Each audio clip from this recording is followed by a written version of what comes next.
Thank you so much for your time. I think you guys have all met Shani or heard from her. Hopefully you watched, if you didn't do live, our first two sessions. So I'm not going to do a large introduction, but Shani, we're extremely thankful and lucky to have her here with us. She's done a lot of work behind the scenes to get to know our organization a little bit better. And so she's going to be leading us on this visioning exercise today. Shani, I'll hand off to you. All right, great. Thank you so much, Emily. And it is great to be in a session where I can actually see faces. We can pretend that we're all in the same room, you know, before COVID happened and outside was shut down. So welcome to all of you. I really want today to be a session, as Emily said, where you leave out of here with some action items. And I'm going to do a bit of review of some of the core concepts of the previous sessions, because this is really designed to build upon each other. And we'll spend most of our time really talking to each other. So today what we're going to do is, after we do a little bit of quick review, is we're going to talk about monocultural organizations and multicultural organizations, and how inclusive leadership can be applied to NCSEA. And as Emily said, we're going to vision and brainstorm regarding your NCSEA diversity, equity, and inclusion opportunity or challenge.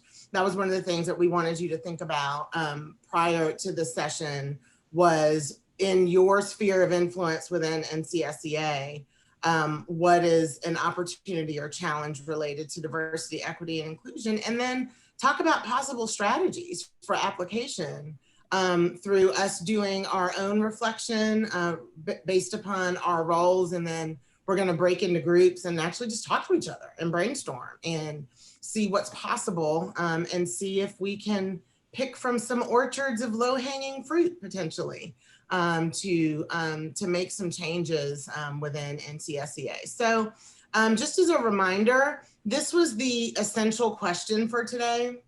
And, you know, I ask that as we have these conversations today, that you hearken back to this in your role with NCSEA. What is the biggest challenge or opportunity for diversity, equity, and inclusion, whether you're a board member, whether you're a staff member, or whether you're a committee member?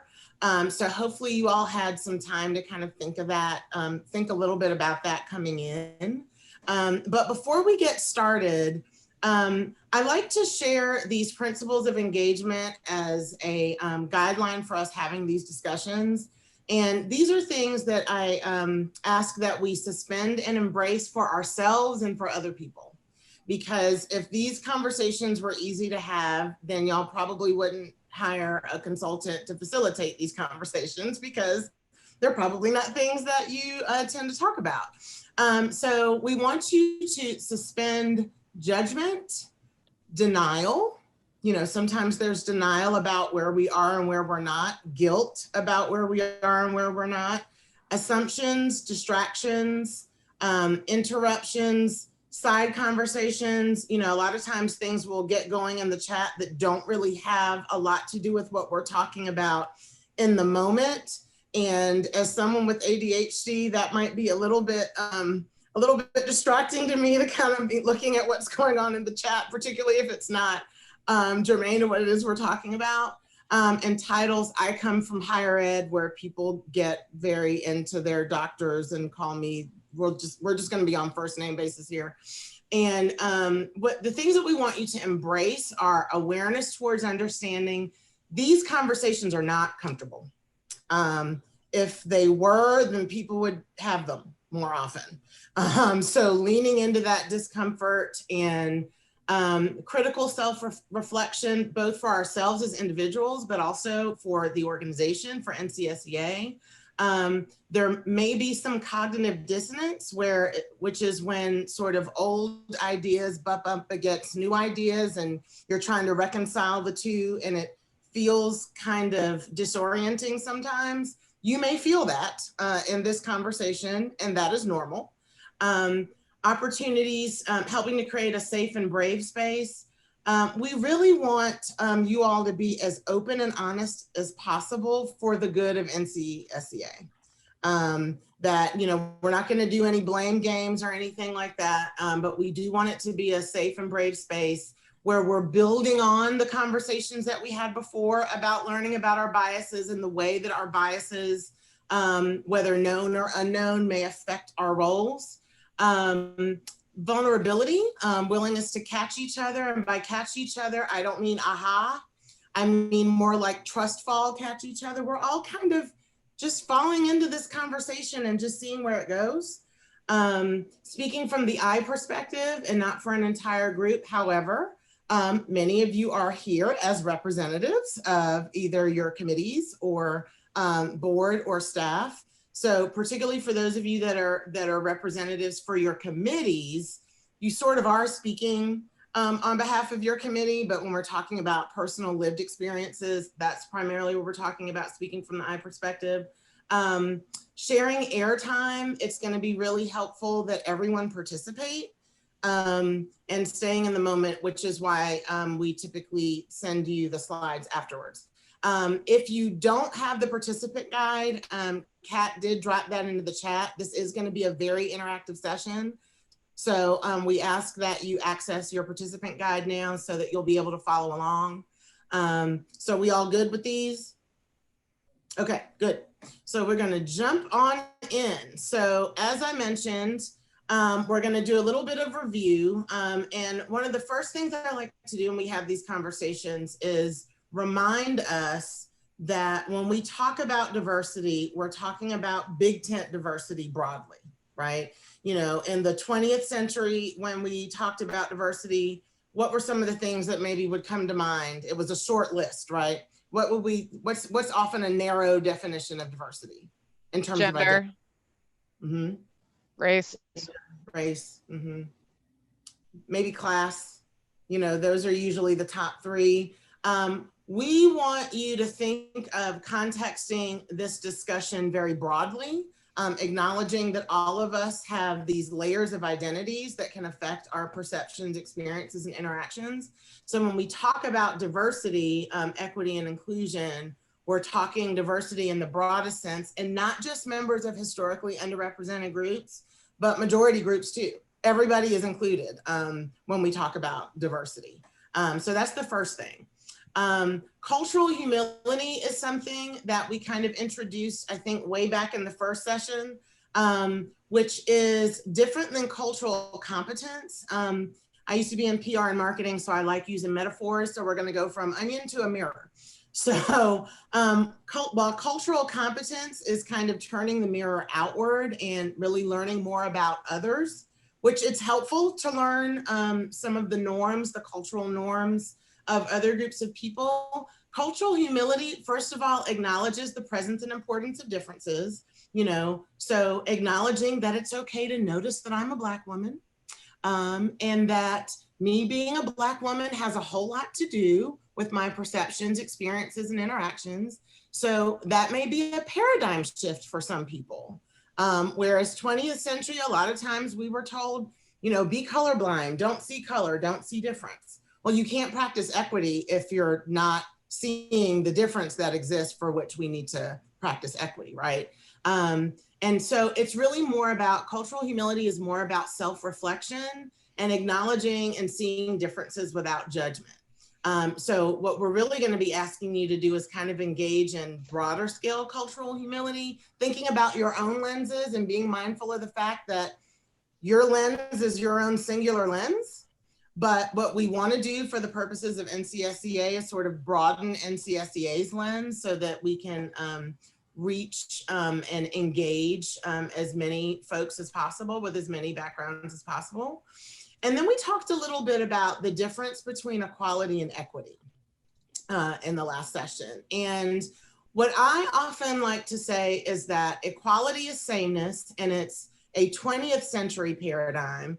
In the 20th century, many of us who are sitting on this call just wanted the same opportunity to work in our firms, to be leaders and partners in our firms, because it probably didn't look like this 50 years ago. We probably didn't have as many women.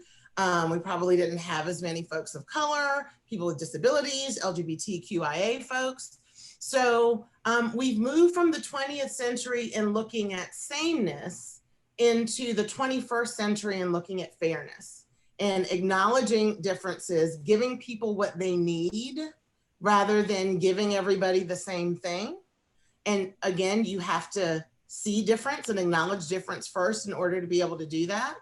And with justice being the notion that it's really related to social responsibility and trying to remove the barriers to entry and engagement that may exist for our members.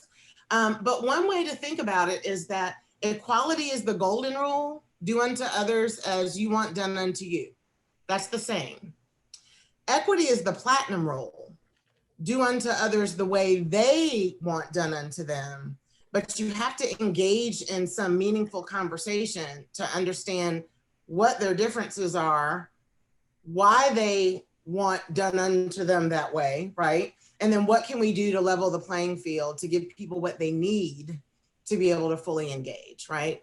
And then one of the other things that we talked about, and this is one of my favorites, is I talk about the 4 Ps a lot: policies, programs, practices, and people, as I posit that when you are trying to facilitate any kind of large scale change, a good place to start is looking at an organization's policies, programs, practices, and people. And so when we met before, we talked specifically about how our biases may have an impact on our interpretation of policies, programs, practices, and people when we did this in module 2. So all of that is really just a review of from whence we came and having these conversations where we started out with cultural humility, then we moved into bias, and now we're here at action. So any thoughts or questions about any of that before we move into the new stuff? And I want this to be as interactive as possible. We're good? Okay, awesome sauce. So now we are getting to the new stuff, which is really talking about multicultural organizations and monocultural organizations. And so what I will say is that for each of these different organizations, there are characteristics for each of these. I will tell you that most organizations have some combinations of both characteristics. In all my years of doing this work, and it's 20 something, I have never seen any organization that is fully multicultural. So I effectively refer to it as a unicorn. However, or affectionately refer to it as a unicorn. However, it's good to know what we are aspiring to within NCSEA throughout the organization. And it's also helpful for us to know what characteristics of a monocultural organization may be applicable to NCSEA that may be hindering our ability to get to equity and inclusion. And even some of the compositional diversity and representation where we may start, or for many of us, that's where this may start. So as we go through these, I'm gonna go through a monocultural characteristics of a monocultural organization first. What I'd like you to do, keeping the principles of engagement in mind, is think very honestly, where do you think NCSEA is as it relates to some of these characteristics? And what you may find is that there may be some parts of the organization that are more monocultural than others, but just thinking through this as we kind of synthesize how we're going to apply this as we go, which of these characteristics may be salient to you for NCSEA. And you may even get some ideas for your own firm, but we want you to focus on NCSEA specifically for this discussion. Okay. So, and I believe these explanations are also in your participant guide. So feel free to follow along with me as we go. So some characteristics of monocultural organizations, i.e. Singular cultural organizations. The first is that this is an organization that may engage in implicit or explicit exclusion of oppressed social groups. And the thing about this is that regardless of whether it's intentional or not, doesn't lessen the impact, right? That people may still feel implicitly excluded if they cannot point to any policies, programs, practices, or people that are representative of what it is you aspire to include, right? And the reality is, if we're not practicing intentional inclusion, we could be practicing passive exclusion. So that may be, and what I have found in my experience is that a lot of times it's that passive exclusion, not knowing what you don't know, that sometimes will get organizations in trouble, not in trouble, but where they're just not as inclusive as they'd like to be. Are set up to benefit the dominant majority group. So who is the dominant majority group within NCSEA and in the field of structural engineering?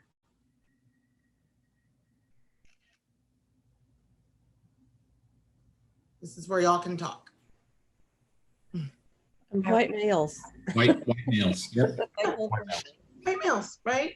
Yeah. And the reality is most organizations, and how old is NCSEA again in years? I should know we'll pretend that we know. But most organizations are set up to benefit whoever was at the table when it was founded. So if there weren't people at the table that are outside of that dominant majority group, I don't care what kind of organization you are, you may by default, unintentionally, still be set up to benefit, in this case, white males. If we were talking about K-12 education, it may be women. But for the purposes of this discussion, it's asking ourselves, is NCSEA still set up to benefit the dominant majority group? Believe that culture does not impact the institution, the organization, members, or colleagues. In other words, it's that notion of color blindness, difference blindness. You know, we treat everybody the same. We don't really need to differentiate. Everybody has the same needs. Does that work all the time? Pretending that everyone has the same needs? It often doesn't. And here's the thing to think about. You may think it works for you, but chances are, if you were to ask someone else, just because it works for you doesn't mean that it works for them. Whoever the them is, right? That is different from you, right? So this is why that notion of equity and that platinum rule is helpful. Not assuming that culture doesn't impact the organization, because, you know, once you realize that it does, it's almost like you can't unsee it. You know, you see the implications and the impact of culture everywhere. Expect members to assimilate. What does assimilate mean? Anyone know the difference between assimilation and acculturation? No, but I always use the term assimilate just to mean start doing what everyone else is doing. I would assume it fit in. Come like whatever was there, as opposed to the other version, which is for things to change, to integrate multiple different perspectives or backgrounds or whatever it might be. Right. Yeah. Yeah. Assimilating often results in losing who you are and shedding actual parts of your identity just to fit in, as was mentioned. And one way to think of it, so assimilation is this notion of the melting pot, that we all just melt into one thing and then you can't see who was who before. Now we're all just one thing. Acculturation is this notion of the salad bowl, that, You know, I can still be a tomato, you can still be a cucumber, you might even get jiggy with some arugula, you know, that everyone can bring who they are, you know, to the organization, and you're better for it because you're able to pick out what parts you like and savor the arugula and savor that tomato if you'd like to, because you can see all the different parts, the sum of all the parts that make that organization. Culture-specific ways of doing things are neither recognized nor valued. So in other words, engineering is engineering, and what does culture matter to engineering? Culture matters everywhere. And I think it's a matter of just being able to find the manifestations of it and the applications of it. And it's going to vary from person to person. But, you know, one culture specific way of doing things, this could even be, again, big tent culture. Let's say that your organization may, or your profession may be geared towards introverts. Don't know that for sure. I'm just thinking maybe. So that someone like me who's, guess what, an extrovert, big surprise, right? May not feel like that, you know, as an extrovert, I might feel like my extrovert culture specific ways of doing things aren't recognized or valued. That I'm not able to bring those elements of that identity into the fold where we can recognize the benefits of a diverse organization. Does that make sense? So to that end, what might this look like within NCSCA? And I'll just, is there anything jumping out at you within NCSCA that maybe might have some characteristics of a monocultural organization? You're going to think about this more deeply later on your own, but I just thought I'd see if anybody has any thoughts before. I would say, Shani, that I don't think there's explicit exclusion. There very well might be implicit, but I definitely wouldn't think there would be explicit. I would tend to agree. Yeah. Any other things that jump out at you? I think the number 4, expect members to assimilate, that might be true to some extent. It's the organization is set up so there is a bit of self-choosing. You can kind of self-elect what you want to get involved in and where, but the structure is pretty rigorous. There's not a lot of I guess adaptability or expandability. Okay. I don't know if it's an expectation, but I think that people who maybe become more engaged in the organization are ones who assimilate. Okay. So good. You're getting your juices flowing for thinking about how this might apply. And it's great that you're able to see opportunities for improvement. You know, that's the first step, right? So that's characteristics of a monocultural organization. Here's the unicorn. This is the multicultural organization, and there's 6 characteristics for that. And as I said, you may find that there are pockets of this within NCSCA, but that it may not be across the board. So first, a clear commitment to creating an inclusive organization. And commitment also means action, and clear also means you can point to it, right? So that it's in a plan, it's in a, you know, that there's something actionable and tangible where you can find the commitment to creating an inclusive organization, and that you have defined what inclusive is for you, for your organization. A lot of people forget that part. Seeks, develops, and values the contributions and talents of all members, and includes all members as active participants in decisions that shape the organization.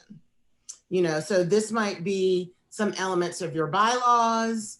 You know, I don't know how you vote on things, but seeking, developing, doing 2 and 3, seeking, developing, and valuing the contributions and talents of all members and including all members as active participants in decisions. Yes, it takes longer and it's messier to lead by consensus, but a lot of times you get more buy-in from folks because they know they've been asked.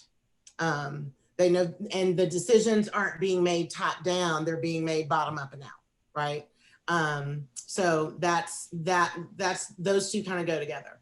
Members reflect diverse social and cultural groups throughout all levels of the organization and demonstrate the multicultural competencies to serve the increasingly diverse member populations. So we're talking about representation, but we're also talking about mindsets.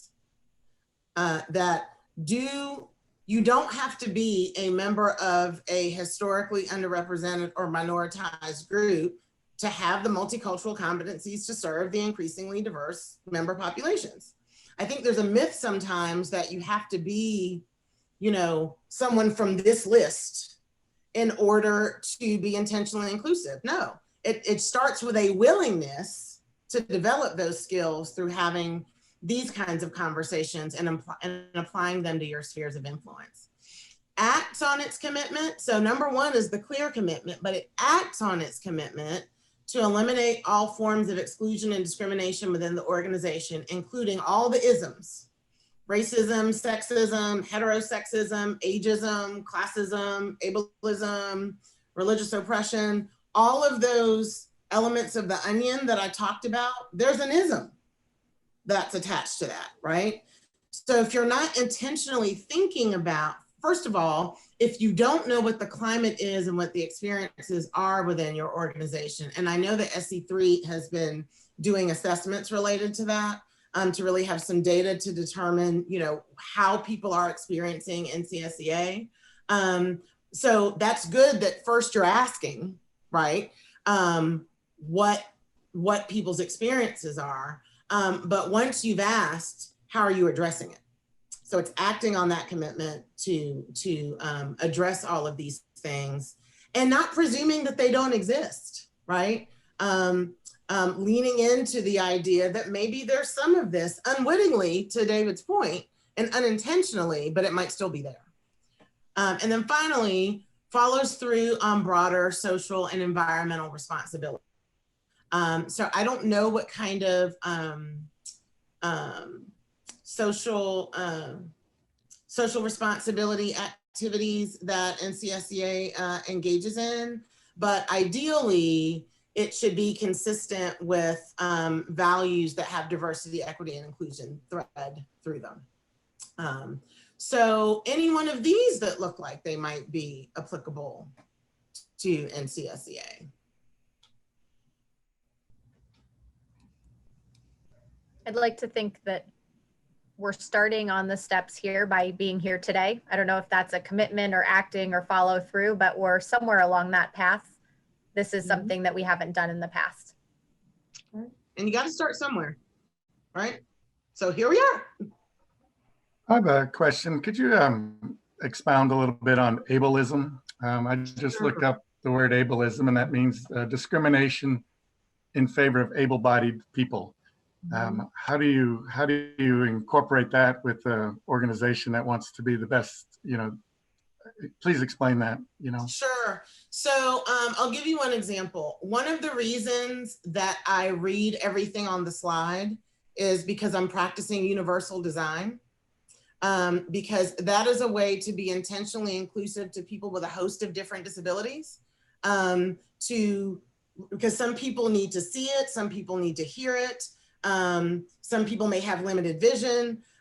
So it's integrating policies, programs, and practices within your organization, or even within your design of buildings. Y'all design buildings, right? So keeping in mind, yes, there's the minimum requirement sometimes of what is ADA compliant, but sometimes you can go beyond the minimum, to what's ADA compliant to that which is really truly accessible for people in wheelchairs with limited sight. Even those folks, say for example, we just started at my institution a neurodiversity network, neurodiversity resource group, where we're talking about all the ways in which we as an institution can be more intentionally inclusive to people who are neurodivergent. Did that answer your question? Yeah, that helps a lot. Ableism, like discriminating against people with physical disabilities. What I was thinking of is ableism, for instance, someone who flunked out of engineering school and we want him in a leadership position in NCSEA. You know, that doesn't seem like a place we can go. Is that fair? Right. Yeah, ableism is specifically related to disabilities, not just physical, but also mental, emotional, psychological, all sorts of disabilities. And the reality is, again, if there was nobody at the table at the infancy of an organization that reflects some of those identities, like disabilities, you may be set up to benefit the dominant group, which is also people without disabilities. By default. Yeah. Any other thoughts? Okay. So it's a lot to chew on, so I'll let you keep chewing.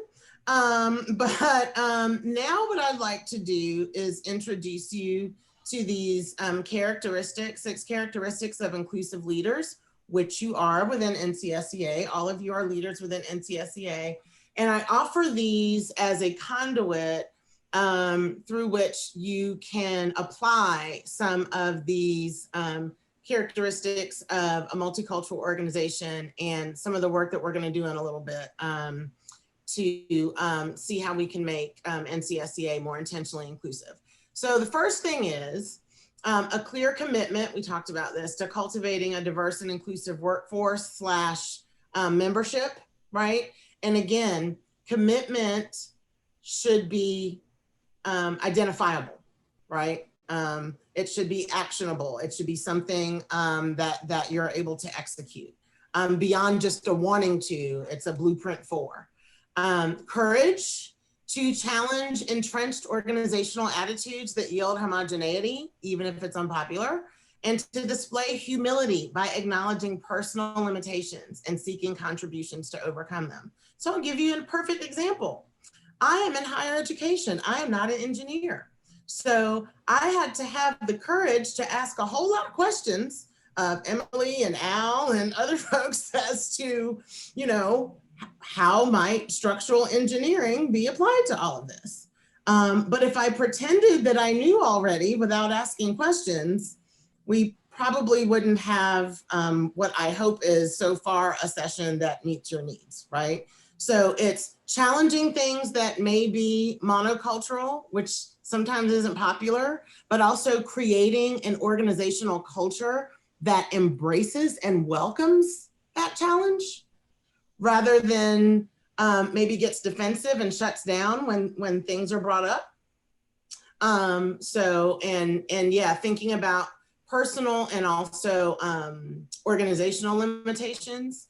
Cognizance of bias, you know, Emily talked about us our second session was about bias and the impact of bias on a number of different things, not the least of which policies, programs, practices, and people that can narrow your field of vision and affect policies, processes, and structures. And biases are like opinions and other things. We all have them, you know, so I think as soon as we can acknowledge that we have biases and that our biases may affect the way we want to execute things, then we're able to kind of lean into that and address it. Curiosity and open-mindedness, a passion for learning and desire for exposure to different ideas, engaging in respectful questioning and actively listening. That latter part I think is really important. Asking questions are often the path to even more questions. And even more questions that beget more questions. But actively listening to even the questions that are being asked and the responses to those so that we can get to a point of continuous improvement, right? because that's kind of what the goal should be, is continuous improvement. Cultural intelligence and knowledge of other cultures. So that goes to cultural competence that we were talking about, including modifying your own verbal and nonverbal behaviors, such as gestures, facial expressions, body language, and physical interactions, and being aware of microaggressions. So has anyone ever heard of the term code switching? What's code switching?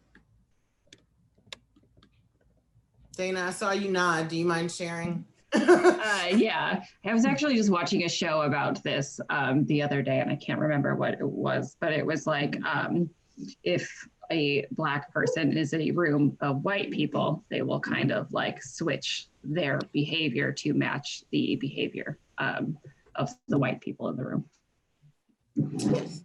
Yes. So it's changing the way that you communicate for the context that you're in authentically. And I say that doesn't mean that because I'm a Black woman that you put girl in front of whatever it is you're going to say to me. That's not authentic. I can't make this stuff up. These are real lived experiences. But it's being mindful of the fact that everyone may not communicate the same way that you do. People may not receive things the same way that you do. And being aware of microaggressions. What are microaggressions and why do we need to be aware of them? And what's the relevance of them to an inclusive environment? So let's start with, what are microaggressions? Do we know?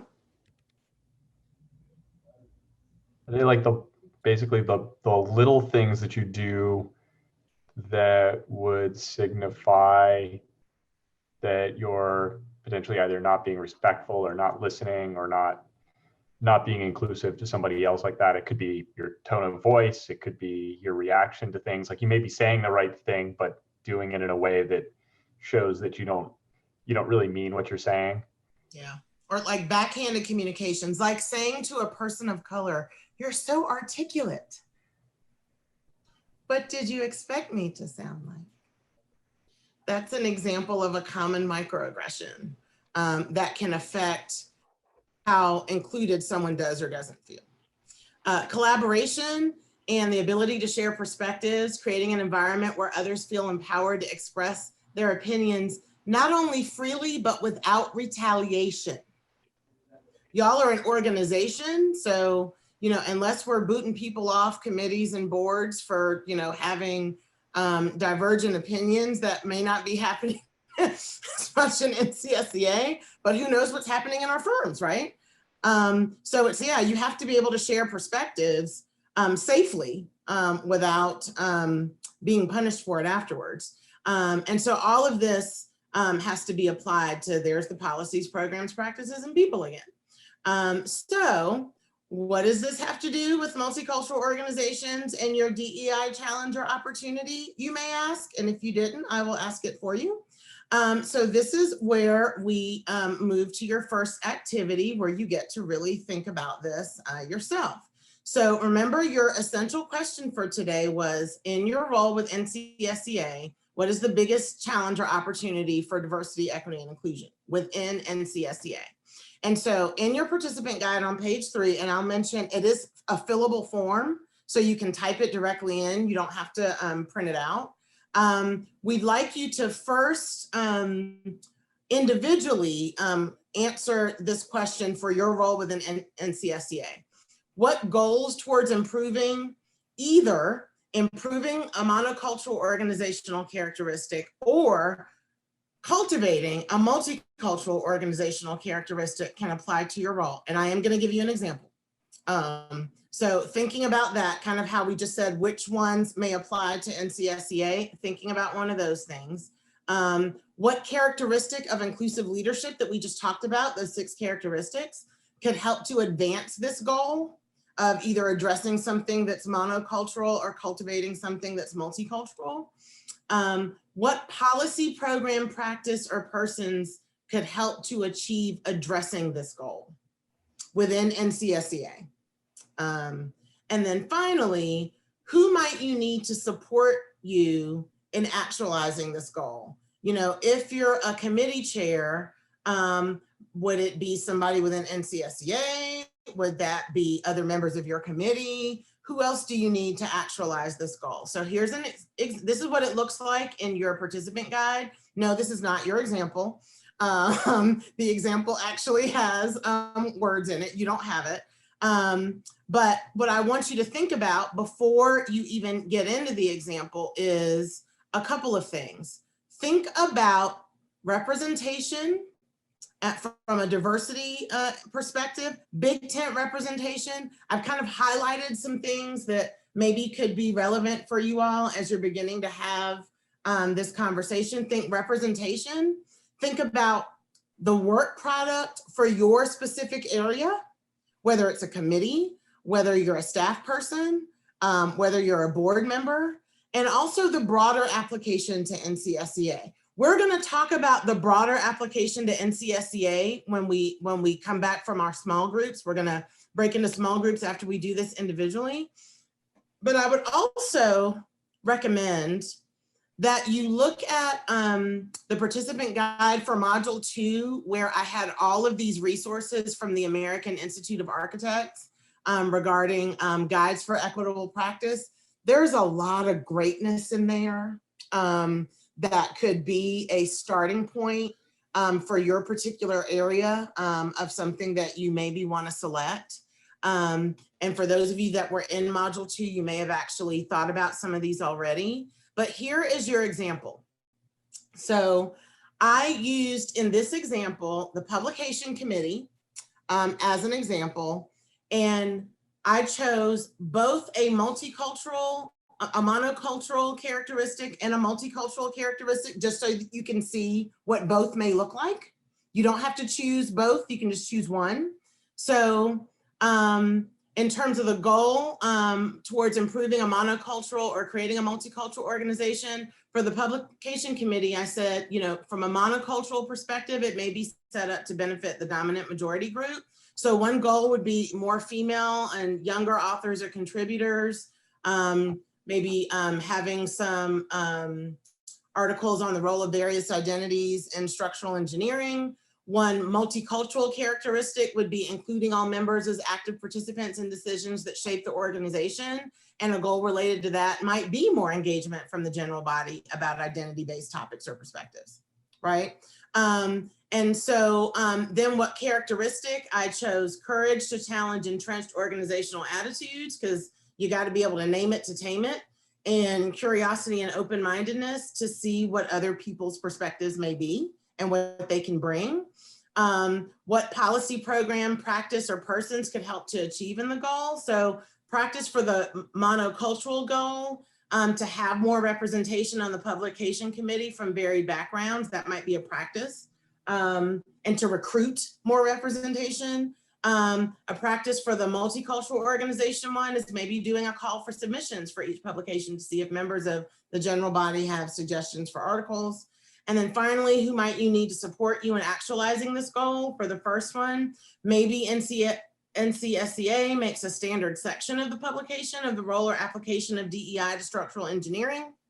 And for the other one, maybe the board helps to articulate the importance of including articles that address representation or application of DEI to structural engineering. So does that example help? I realize it may seem a little bit abstract, but if you think, for some of you, it may be about representation, right? For some of you, it may be about work product. We're going to talk about application to NCSA on the back end. So I'm going to give you about 5 to 7 minutes to do this, maybe about 5 to 6 to 7 minutes to do this individually first. And then when we break into our breakout rooms, then you'll be able to share them and we'll talk about how it can have broader application to NCSEA. Does that make sense? Okay. And if you would, one thing that I've started doing in Zoomy-land is if you would turn off your camera while you're working and then turn it back on once you're done, so that I kind of have a sense of who's still working. Okay, so for the sake of time, and we want to make sure that you all get a chance to talk to each other in your breakout rooms. Hopefully you all were able to come up with some semblance of something. And if you don't have it all filled out, that's okay. That's why we're going to be talking to each other. Okay. There's going to be some opportunity to kind of share what we came up with. So what we're going to do now is put you in the breakout room. So whatever it is that you have is fine. And if there's anyone that wants to share, we're going to have about 10 minutes in the breakout rooms. So if there's anybody that has something that they want to share, that they think may have some broad application to NCSEA, you can share your completed worksheet. And then, so we're going to spend about 5 minutes kind of sharing, well, maybe what you had and maybe what you were thinking for your individual ones. Then we are going to pivot and have you all talk about, okay, well, what's the application of this to NCSEA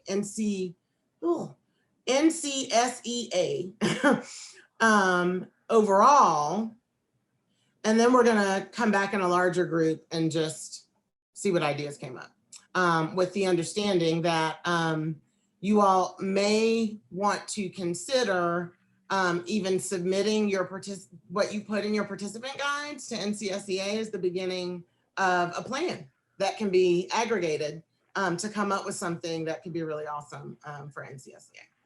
So what did we come up with? I think it might be helpful to go, maybe 5 minutes board or a couple of minutes board, couple of minutes staff. Actually, let's have board go first, then committees, then staff for sharing out, if you don't mind. So board group. So to report out on the board group, we talked, I don't think we necessarily got through all 4 points that we wanted to, but we did talk about the fact that we are a little bit more of a monocultural organization at the board level than we would like to be. And that while we've been committed to trying to be multicultural, we haven't gotten there. We've had some success in improving diversity within the board, but not to the level that we want to be. And that a couple of the things that we were recognizing that may be driving that, which go back to some of the causations, are like things like the criteria that had even been set for recruiting board members, and that maybe even looking back at some of the criteria that had been set on who to select board members from or what they needed to have done first, that if we maybe thought about broadening those or loosening them up a little bit, we may be able to then bring in more voices and people that, by nature of setting criteria that sort of limited everybody to be coming from a similar background from the same sort of set of experiences, would expand the board. So we were thinking that was an important thing for us to think about. I think the other thing what we were sort of recognizing is a recruitment echo chamber, where, especially because we don't have we don't have the recruitment process that we would like to have today. By nature, it's a lot of word of mouth and personal recommendations. So it tends to become the people that automatically being brought forwards, and therefore you're not necessarily, not because you don't want to, but because you don't know who to ask. Therefore, you miss the opportunity to ask some people who might otherwise be great voices to add to the board. And so we need to think about how to address the recruitment to the board and the criteria for the board to potentially be able to improve and move us more towards the multicultural organization that we'd like to be at that level. So I think those were the key points that we had really focused on in that discussion. Awesome. That sounds great. So y'all are coming up with some actionable things that you can really address. Okay, so committees group. Angelina, you want to share out? Yeah. Sure. We had a lot of really good discussion. Something that affected all the committees was the idea of, struggles in the pipeline, getting the right people within it, in NCSEA and then onto our committees so that we have diverse opinions represented. We also talked about struggles in getting different voices heard and how to communicate messages, whether that's sending out snail mail, putting something in, Structure magazine versus, putting it up on a Facebook page, tweet, Instagram. And then we kind of expanded into public perception and, talking about students and educators, and the idea that, some of our pipeline problems is just getting people into the profession in the first place. So how do we know which audiences to target and identify how to connect them with different groups? Not just looking at STEM academies that kind of tend to service groups that are already really well represented within NCSEA, but looking beyond those borders so that we can get people in our pipeline, into the profession, and then ultimately into our organization to represent those different diverging viewpoints. And I think Ed was saying as we were coming back, that he was reminding us that, NCSEA is an association of associations. So Ed, you want to finish your thought that sounded really awesome, and then we had to go. Well, it was just, we were talking about, Angelina particularly was talking about, using social media, what platforms to use, things like that. How do we reach people?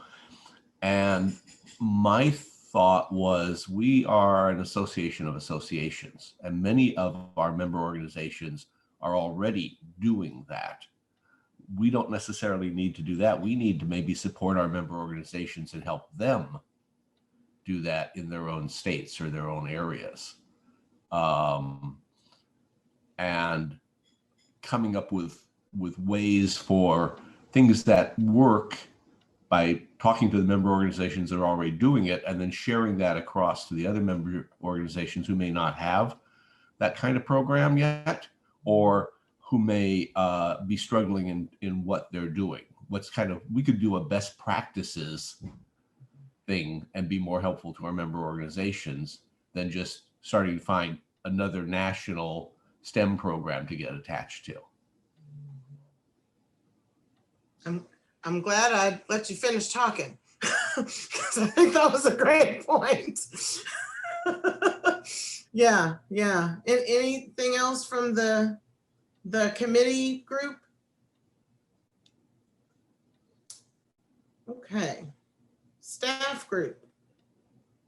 Okay, that's me. So as a staff, we really just focused on our communications, and we would like to improve the inclusivity of our communications as a whole, meaning we'd like more diverse speakers of different backgrounds, races, sexes, but we'd also like to improve upon the messages and marketing we're putting out to be more accessible for those of differing abilities, like actively using captions, different font sizes, colors, etc. I'm glad you mentioned that, the use of captions, which is critically important in Zoomiland. Now that everything is here, that if we're not practicing intentional inclusion, and I noticed I don't have my captions on today, so I am not practicing intentional inclusion by using the captions. And now I don't even know where it is in the okay, well, we're all trying to figure out Zoomiland. But I want to talk specifically about this last one, because Ed was kind of getting to that, who might you need to support you in actualizing these goals. I think it's helpful for us to know how we can help each other. So I heard Ed say that, we're an association of associations. So maybe taking an inventory of what folks are doing already and maybe scaling that up. Dana, what you were talking about in terms of communications, one of the things that I will say is that I'm still trying to see if I can find my closed caption, but I can't, so I'm gonna let it go. Oh, and then I lost my train of thought. Yeah, I lost it. It's gone. Sorry. Communications, reaching diverse audience. Communications and it was good too. It was real great. Sorry, y'all. I've been training all day since 8 this morning, so my brain's a little squishy. It's definitely going to be one of those things that comes to you at like 1:30 in the morning. And you're like, ah. Yes, probably. But oh, that's what I was gonna say. Is that thank you for saying 1:30. That even as I was looking at some of the language for and Emily, remind me if it may have been when I was working with Sione, but there's some language even in some of y'all's policies, like for example, the use of sensitivity training. That is very dated language from like the 70s. I mean, 70s were a good year. I was born in 74. But, you know, when we're talking about sort of bringing our communication sort of into the now, you know, there may be an opportunity to upgrade some of what we have with more current language, because that could then potentially be a nod to those folks that are cued into that, oh, you know, they're using language that is progressive, that is inclusive. And then somebody else even said something, I think in the PR one, about y'all are hiring a PR consultant, but it would also be helpful to make sure that the PR consultant has some DEI, you know, awareness, so that things aren't happening in silos, right? Any other thoughts or ahas? I'm looking at faces and trying to determine if there are light bulbs going off or if it's more confusion.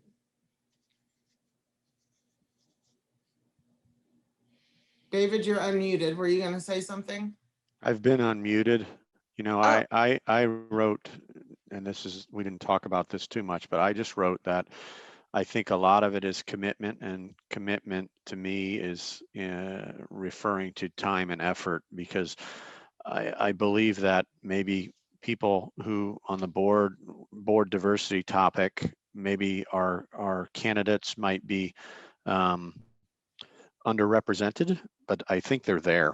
And I think that if we had a commitment, and I don't think we not have a commitment, I think we're all doing a lot of stuff. And so I think that we put our minds to it. We've been able to achieve the geographic diversity. We could achieve other diversity as well. How did y'all go about achieving the geographic diversity? We put in a mandate. You have to have people from these regions, 2 minimum from these various regions. Okay. Was there It's not quite a mandate. It's an aspiration. It's a goal, but it's because we solicit nominations from our member organizations. If they don't nominate anybody, it's tough to sometimes, you know, if the MO from that region doesn't nominate anybody, then it creates a lot more work. So then we have to get a lot more intentional about it, and we have to make cold calls to people in those regions to see if they're willing to be nominated. So it's an aspiration, I think, at this point. It's not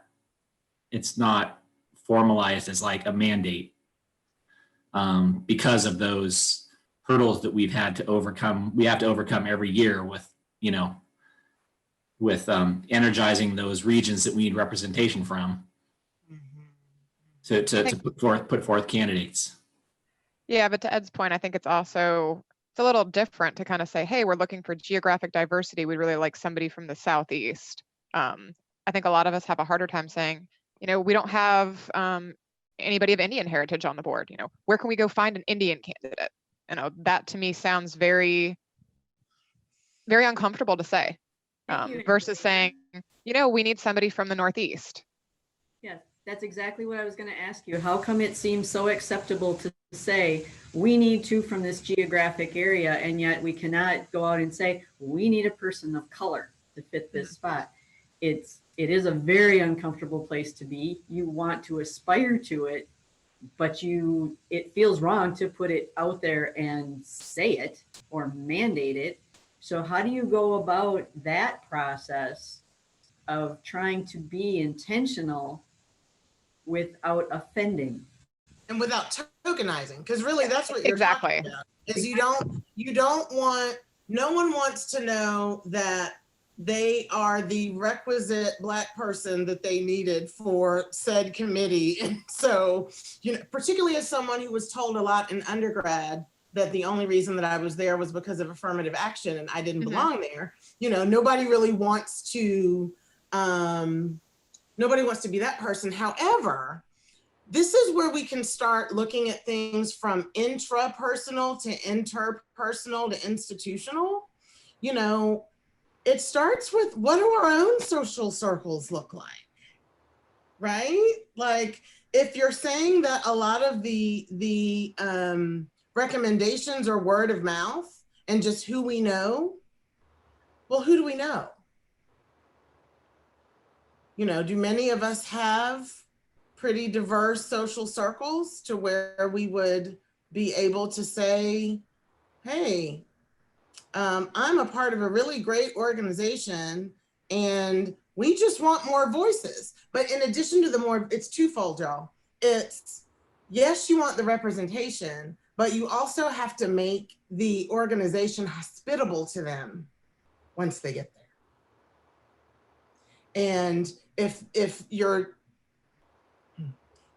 not showing a good faith effort that you have made some strides on your own to try to do it, that person then may in fact feel like, oh, I'm here because I'm the gay person, you know, or, oh, I'm, you know, that they may, particularly if nothing has been done to really find out, well, what those perspectives might be before that person gets here. So what I'm saying is there's a meeting in the middle of, you know, maybe starting with, you know, National Association of Black Engineers and, you know, Latinx engineers. And, you know, I will admit that I don't know all of the identity-based associations that occur for engineering because I'm not in engineering, but I'm assuming there are identity-based professional associations. Yes? Yes. Are definitely. Do you all actively partner with them? We're working on it, Shani. Before, maybe 9 months ago, the answer would be no, but we now have an MOU shared collaboration list with the National Society of Black Engineers. And we have a collaboration list that's not formalized with the Society of Hispanic Professional Engineers. And we're working towards potential relationships with SWE and then also the Indian engineer and scientist organization. So, Well, and I was gonna say, I think like you don't have to say, you know, like specifically like we're looking for a X type of person. You just say, look, that we want to be more diverse, and so we would like for you to consider candidates that have, you know, that have this diversity, you know, and kind of listed and not without just, you know, being so specific. I think you can reach out to people and say, you know, who do you know that's diverse that is a qualified candidate? So you still want people that are qualified, but you don't have to, I don't know. You don't have to say it that way. There's ways to say it, is what I guess I'm trying to awkwardly say. And one way to say it, Carrie, is, you know, we want our insides to look like our outsides. You know, we want our organization to look like the people that we're serving. Yeah. And beyond just members of NCSSCA, I mean, y'all are serving communities. Like, this is a very public facing industry, yes? And so there may be some opportunities, even from the sales side, for example, to pull people in, you know, that are tangentially related, you know, in the beginning, right? So I think it's a way of you know, and that's why I have this graphic up, you know, thinking of it as an orchard of low-hanging fruit. You know, start with that low-hanging fruit, which is partnering with some of those organizations. And, you know, diversity begets more diversity, right? Once you partner with them, they know people, but they also need to know, by being able to look at your policies, programs, and practices, that your language is even inclusive. You know, that you don't have anything anywhere that says things like sexual preference, you know, which can be very offensive to people whose sexual identity is LGBTQIA. It suggests that it's a choice as opposed to an identity. It's nuanced things like that. Like, and I'll speak from the I perspective. As a Black consumer, that's what I look for as a consumer, is your language inclusive, or does it seem tokenizing? And if it seems tokenizing, then I take that as an indication that, okay, then I'm probably going to be tokenized within the organization. Does that make sense? Yeah. So any final thoughts or questions? I want to honor the time, but I also want to ask, would you all be willing to share your participant guides with, and Al, I don't know, maybe y'all can decide how you would collect that, share the ideas that you all came up with, at least for that last activity of the, you know, what is the monocultural or multicultural thing, and then maybe collect that from the folks that are on this call so that it can be synthesized into something that could be actionable. I think that's a great starting point. And you know, you may find that all of these things can be pulled together into the beginnings of a plan. I'd like to thank you, Shani, for being here and engaging us and all of your research to understand our acronyms and our world. And then specifically for all of you guys for being here. I mentioned before, but I'm looking at the faces of the busiest people I know, and that you're willing to dedicate another hour and a half to this discussion. I promise you this is high on the board's radar, and I'd encourage you, in addition to your participant sheet, if you have other thoughts about where NCSEA should do better, I promise I won't make you do the work, but I'd love to hear your ideas if you have any. So feel free to send those to any board member or include them with your sheet that you send to Al. But otherwise, just thank you so much for your time being here, and it's an honor to work with you guys.